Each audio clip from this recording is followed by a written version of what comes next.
సిరాజ్ కథ కొత్త మలుపులు తిరుగుతోంది. 42 లక్షల రూపాయలు ఆడి బ్యాంక్ ఖాతాలో ఉన్నాయట. విజయనగరంలోని డీసీసీబీలో సిరాజ్ పేరిట పొదుపు ఎస్పీ అట్లాగే డిపాజిట్ ఎఫ్డి ఖాతాలు ఉన్నాయి. మిగిలిన కుటుంబ సభ్యులు నలుగురికి ఇవే బ్యాంకులో 4 ఖాతాలు. ఏఎస్ఐగా పనిచేస్తున్న అతని తండ్రి పేరిట లాకర్ ఉన్నట్టు తేలింది. ఏడాది కిందటి వరకు కుటుంబం అంతా కొత్త వలసలో నివాసం ఉండేది.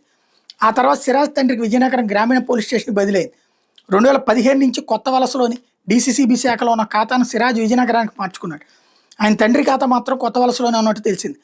ప్రత్యేకంగా యువకుడి ఖాతాని పరిశీలిస్తే నగదు జమ తప్ప విత్డ్రా చేసిన దాఖలాలు పెద్దగా లేవని తెలుస్తుంది.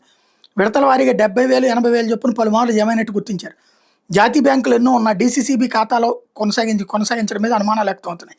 కుమారుడి ఖాతాలో తండ్రి నగదు జమ చేశాడా, ఇతరులు ఎవరైనా చేశారన్న కోణంలో కూడా దర్యాప్తు చేస్తున్నాడు.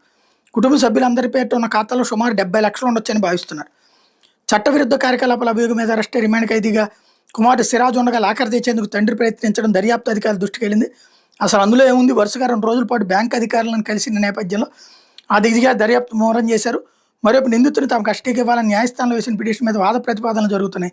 కస్టడీకి అనుమతి లభించిన తర్వాత బ్యాంక్ ఖాతాలో నిధుల వ్యవహారం తేల్చాలని నిర్ణయించినట్టు సమాచారం. ఇక్కడే అసలు పాయింట్ ఏంటంటే,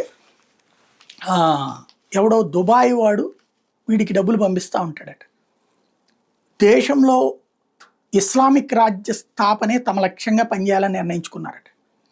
ఇది ఫైనల్ అట. అందుకోసం జరిగిన ప్రయత్నమే చివరికి మానవ బాంబులుగా తయారవడానికి కూడా సిద్ధపడ్డారట. వీళ్ళందరినీ పట్టుకోగలిగారు. ఇప్పుడు వీళ్ళందరూ ఎవరెవరనేది తెలియదు, కానీ ఇప్పటికే అనేక మంది అజ్ఞాతంలో ఉన్నారు.